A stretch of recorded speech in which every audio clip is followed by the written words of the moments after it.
I think the best way to get superior returns, 100x type returns, if you're an individual, would be you keep your day job, and so you maximize the cash flow you generate via whatever your profession is. You're responsible on your expenditures. You have to think in the year 2045, I think a Bitcoin's worth $13 million. So every Bitcoin that you don't buy is a $13 million cost. That Ferrari that you're going to buy is going to cost you like 6 Bitcoin. And so it's going to be $100 million Ferrari, right? If you look out 20 years. You have to keep your job. Unless you're insanely rich, don't splurge on the Ferrari. Buy the 6 Bitcoin instead. Bitcoin bull Michael Saylor is famously known for saying, "If you want to 10x your money, buy Bitcoin. If you want 100x returns, buy it with someone else's money. And if you want 1,000x gains, buy it with someone else's money using leverage." This bold philosophy is at the heart of his strategy at MicroStrategy, the software company he transformed into a major Bitcoin holding firm. It all began when the company converted its idle cash reserves into Bitcoin, driven by Saylor's belief that holding cash during inflation was a losing bet. Once the initial investment proved successful, Saylor took things further.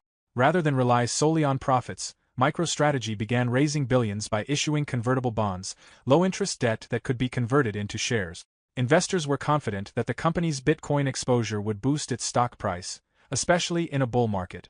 Every dollar raised through bonds was used to buy more Bitcoin. Then, Saylor used the company's Bitcoin as collateral to secure even more loans, effectively leveraging their existing holdings to amplify their position. This aggressive and innovative strategy is now being looked at as a blueprint for others.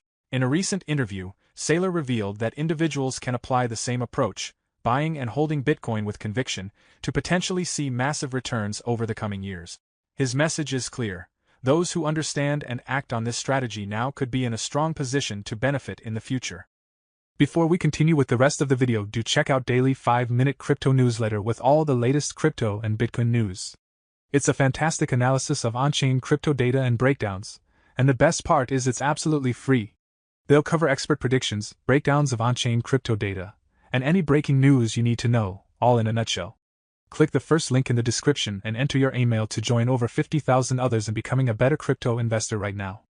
Well, we've got haves and have-nots. CNBC talks about 100 tickers a day, but there's 100 stock tickers total, and they make up 80% of the trading volume. There's 12,000 public companies in the US. There's 4,000 or 5,000 on NASDAQ and New York Stock Exchange.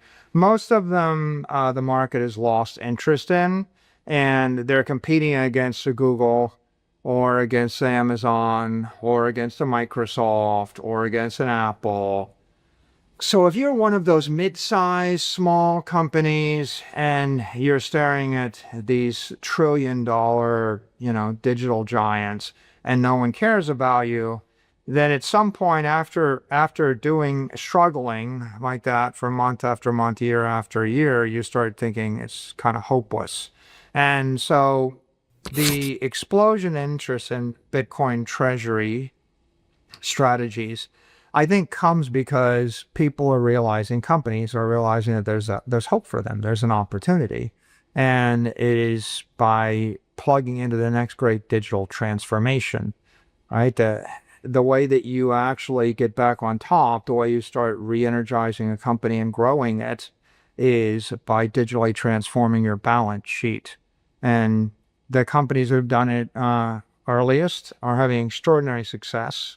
Companies like Strategy, companies like MetaPlanet. And so as more and more companies embrace the Bitcoin standard, and as their stocks start to perform, and as their investors start to see success, the idea is spreading because, no one takes a company public wanting to be an also-ran or be roadkill for Amazon. Why do so many companies resort to things like stock buybacks or acquiring other companies when they're deploying capital? Why not buy Bitcoin? The conventional corporate finance playbook is cash is trash, and cash underperforms the S&P index. And so the S&P index is the cost of capital, and if you've got excess cash flow, then you need to return it to the investors so they can invest it and get that cost of capital or get the S&P return. And you either do it with a buyback or you do it with a dividend. I think the primary reason the market concluded that is because for 100 years, the Treasury reserve asset of every public company was short-dated Treasury bills. And they never had another Treasury asset. Your choices would be Treasury bills, gold, or Bitcoin. Gold was the reserve asset of the 19th century. Corporate sovereign debt, like 30-day T-bills, is the Treasury asset, the reserve asset of the 20th century. And Bitcoin is the reserve asset emerging in the 21st century. But for the average person watching who's probably a wage earner and not a business leader, what do you think is the best way to 100x your money? Can you still do it with Bitcoin, and what types of strategies can be deployed? I think the best way to get superior returns, 100x type returns, if you're an individual, would be you keep your day job, and so you maximize the cash flow you generate via whatever your profession is. You're responsible on your expenditures. You have to think in the year 2045, I think a Bitcoin's worth $13 million. So every Bitcoin that you don't buy is a $13 million cost. That Ferrari that you're going to buy is going to cost you like 6 Bitcoin. And so it's going to be $100 million Ferrari, right? If you look out 20 years. You have to keep your job. Unless you're insanely rich, don't splurge on the Ferrari. Buy the 6 Bitcoin instead. With regard to leverage, the intelligent leverage for the individual is generally long-dated, mid-dated mortgage debt. So if I have any kind of property, if I have a house, I would put a long mortgage on it, a 10-year mortgage, a 15 to 20-year mortgage on it, especially a conforming loan, and then I would roll it into Bitcoin.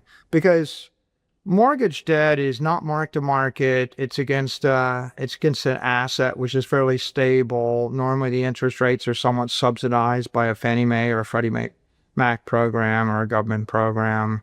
So it's the cheapest form of permanent capital that someone can get. So, I give you what you shouldn't do.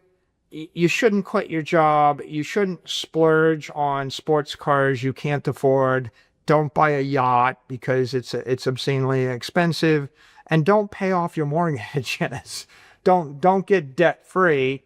Any capital you have that's not marked to market capital would be better invested in an asset that's going up 30% a year for the next 20 years. Michael Saylor's long-term Bitcoin strategy for individuals boils down to 3 core principles. Maintain a stable income by keeping your job and maximizing cash flow, reduce unnecessary spending, and prioritize accumulating Bitcoin over depreciating asset. Lastly, use long-term fixed-rate debt, such as a mortgage, as a form of low-cost leverage to grow your Bitcoin position. Unlike margin trading, this type of debt isn't marked to market and carries significantly less risk. Saylor's approach is centered on disciplined saving, strategic debt use, and a long-term investment mindset. He encourages individuals to view Bitcoin not as a trade, but as a 20-year wealth-building asset. What makes this strategy stand out is its focus on sustainability and risk management. Instead of chasing speculative trades or quitting your job, it's about building wealth through steady income and conservative leverage. He also highlights that government-supported loans, especially for real estate, offer some of the cheapest capital, which can be redirected into Bitcoin for potentially greater returns. By avoiding lifestyle inflation and focusing on acquiring appreciating assets like Bitcoin, individuals can position themselves for exponential gains over time. Smart use of fixed-rate debt allows for increased exposure to Bitcoin without the risks associated with margin calls or market volatility. This strategy, designed for those who think in decades rather than days, mirrors the exact playbook Saylor used to transform MicroStrategy's balance sheet, and it's one that others can follow. All of these actions are creating uncertainty in the market, right? Trade uncertainty, operational uncertainty. How do I organize my supply chain? What products should I stock on my shelves? What products should I buy? How long will it take? What services do I need? Where do I source the services? That uncertainty creates massive inefficiency. It creates dislocation. investors are discounting the future cash flows for the next 10 years of a given business. And so if it's uncertain whether the business will exist and in what form and how profitable it'll be, then they tend to shoot first, ask questions later, or in this case, sell first, ask questions later. Their view would be, let's just back away from the market until it becomes less uncertain. That's what is driving the macroeconomic headwind right now. Whenever a company runs into a difficult time like that, whether it's COVID, or whether it's the current, tariff wars, it behooves the company to be extremely well capitalized. What you would like is to have a company that has a deep, deep pool of liquid assets you can rely upon, even if your core business revenues get zeroed out. If you don't have that, you're going to go bankrupt and in prolonged crisis. Herein lies the solution, the promise of Bitcoin, and the problem with traditional corporate finance. Traditional corporate finance teaches these companies to decapitalize. So they've all been decapitalizing. They've been surrendering their capital via buybacks and dividends. So when they're not well capitalized and they run into economic uncertainty in their operating business, that creates extreme anxiety for the employees, the executives, the customers, and the investors. The promise of Bitcoin and the Bitcoin standard is that every company can be well capitalized. Because if you simply start sweeping your cash flows into Bitcoin, or you convert your dividend into a Bitcoin buy, or if you convert your buyback of stock into a buyback of Bitcoin, then your enterprise value over time would double. And your organization would be valued partially on future expectations, but partially on the assets you own. And so you can imagine when 95% of the value is future expectations, when they become uncertain, 95% of the value becomes uncertain. But when half the value of a company is based upon the assets they own, right, then they have a built-in insurance policy or a shock absorber, and they have the luxury of being able to sit back and see how things work out, but without being desperate or taking short-term actions. And Bitcoin offers one more collateral advantage, which is the more uncertain the operating world gets, the more valuable Bitcoin becomes and the more compelling the idea is, because there are no tariffs on Bitcoin. Bitcoin doesn't have supply chains. It doesn't have all of the regulatory risk, the tax risk, the operating and execution risk that you have when you have a business based upon providing products and services in a particular way. Every single crisis recruits a new class of Bitcoin believers. There's just a delay in between the crisis and the Bitcoin rally. So, for example, in March, Bitcoin crashed with everything else down to like 4,000 or 4,500. And I started buying it in the 9,000s or the 10,000s. And I remember when Bitcoin was 10,000 and the NASDAQ was like 12,000. And, then Bitcoin would rally up and rage, and then there would be a crypto crash and it came down. On the other hand, here we are today, Bitcoin's like 96 or 97,000, the NASDAQ 17,000. And now we're in a big tariff crisis, and the near-term reaction is always the market cramps and everybody sells everything. But the long-term reaction is, if I had all my money invested in Bitcoin instead of invested in that company, I wouldn't have been affected by tariffs. And so what you have is a reallocation of portfolios to being more Bitcoin, less the other thing. People are thinking now, if I had more Bitcoin, less gold, I would have made a lot more money in the last 4 years. If I had more Bitcoin, less big tech, I would have made a lot more money. If I had more Bitcoin and less that bond instrument, I would have done better. So these are teaching moments, right? And in any macro panic, the most liquid, leverageable asset is Bitcoin. Bitcoin is the only thing that you can sell. You can sell it short with 50x leverage on Saturday morning. It's the only thing that you can short 50x on Saturday morning.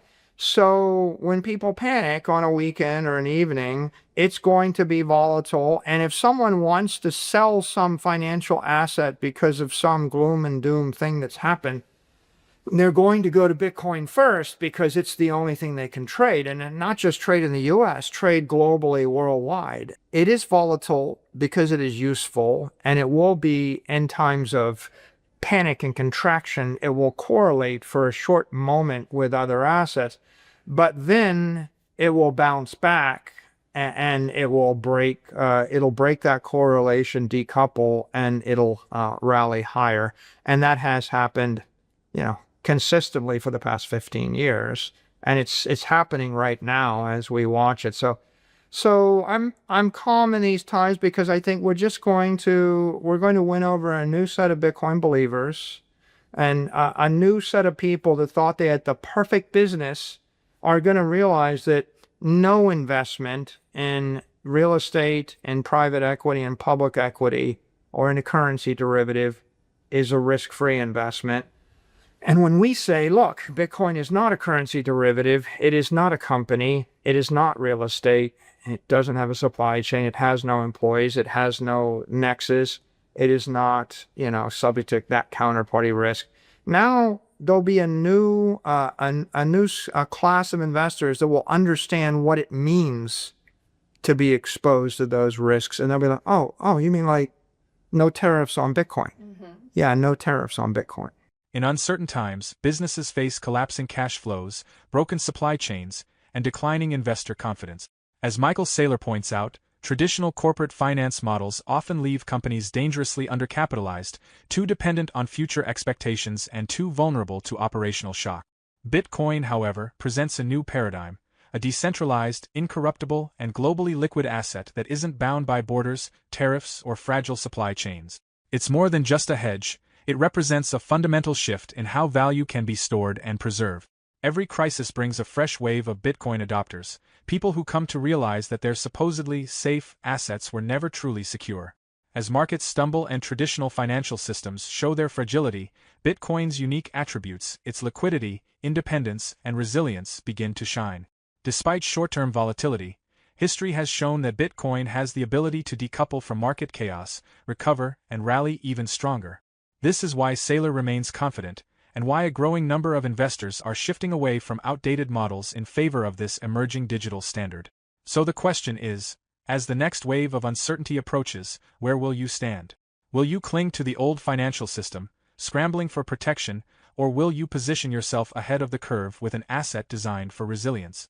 More and more people are recognizing the shift toward Bitcoin. Are you seeing it in your world too? For more Daily Dose Crypto news, check out these 2 awesome videos on your screen. Click now and we will see you on the next video.